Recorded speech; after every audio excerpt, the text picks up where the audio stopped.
Lamine യമാലിന് Ballon d'Or കിട്ടാത്തത് നന്നായി, അഹങ്കാരിയാണ് അവൻ എന്നൊക്കെ പറഞ്ഞ് വലിയ വലിയ സ്റ്റോറീസും പോസ്റ്റും ഇടുന്നവരോടാണ് എൻ്റെ ഈ ചോദ്യം. അവർക്ക് ഈ വീഡിയോ അയച്ചും കൂടെ കൊടുക്കുക കേട്ടോ. അറ്റ്ലീസ്റ്റ് ആ സെറിമണിയിൽ ഒരു അവാർഡ് വിന്നറാണ് ആര്? Lamine Yamal.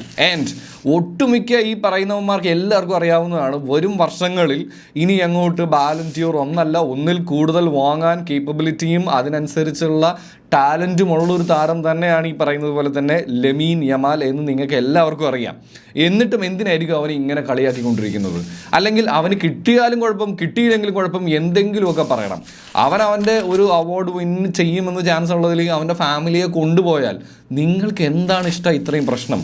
ഈ പറയുന്നവരുടെയൊക്കെ ക്ലബ്ബ് ഈ സെറിമണി അറ്റൻഡ് പോലും ചെയ്യാതെ പിണക്കം കാണിച്ച് അപ്പുറത്ത് മാറിയിരിക്കുമ്പോഴാണ് നമ്മൾ അറ്റ്ലീസ്റ്റ് തോൽക്കുമോ ജയിക്കുമോ എന്നറിയാത്തടത്ത് ഫാമിലിയെ കൊണ്ടുപോയതിന് നിങ്ങൾ കളിയാക്കുന്നത്. വിചിത്രം തന്നെ എൻ്റെ പൊന്നുമക്കളെ. പിന്നെ എനിക്ക് അറിയാൻ മേലാണ്ട് ചോദിക്കുകയാണ്, കുറേ കാലത്തിന് ശേഷം ഡിസേർവിംഗ് ആയിട്ട് ഒരാൾക്ക് കിട്ടി.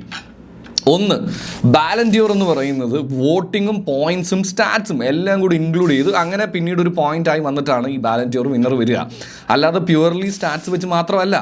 ഡെംബെല്ലെ ഡിസേർവിങ് അല്ല എന്നല്ല പറഞ്ഞു വന്നതിൻ്റെ അർത്ഥം. ഈ പറയുന്നത് പോലെ തന്നെ ഡെംബെല്ലയുടെ ഒപ്പം തന്നെ സ്റ്റാറ്റ്സ് വെച്ച് നിൽക്കുന്ന മറ്റ് പ്ലെയേഴ്സ് ഉണ്ടാവും. അല്ലെങ്കിൽ ഒരിക്കലും റഫീനിയും പെഡ്രിയും 5ഉം 11ലും ഒന്നും പോയി നിൽക്കില്ലായിരുന്നു എന്നുള്ള basic common sense football follow ചെയ്യുന്ന ഏത് മണ്ടനും ഉണ്ടാവുമെന്നാണ് ഞാൻ വിചാരിക്കുന്നത്. അതുകൊണ്ട് തന്നെ ഈ അവസരത്തിൽ ഈ ഡെംബെലേക്ക് കിട്ടിയതിന് നമുക്ക് ഓക്കെ ഗുഡ് എന്ന് പറയുന്നതിനേക്കാൾ കൂടുതലായിട്ട് യമാലിനെ കളിയാക്കാനായിട്ടാണ് നിങ്ങൾ യൂസ് ചെയ്യുന്നതെന്നുണ്ടെങ്കിൽ അത് അവനോടുള്ള അല്ലെങ്കിൽ അവൻ്റെ ടാലൻറ്റിനോടുള്ള പേടിയായിട്ടാണ് പേഴ്സണലി എനിക്ക് തോന്നുന്നത്. എന്താണ് നിങ്ങൾക്ക് തോന്നിയെന്നുള്ളത് താഴെ കമൻറ്റ് ചെയ്യുക. പിന്നെ ചില ഫാൻസിൻ്റെ ചില ക്ലബ്ബുകളൊന്നും ഇതൊന്നും അറ്റൻഡ് പോലും ചെയ്യാതെയാണ് കളിയാക്കുന്നത്. എന്തായിരിക്കും അല്ലേ?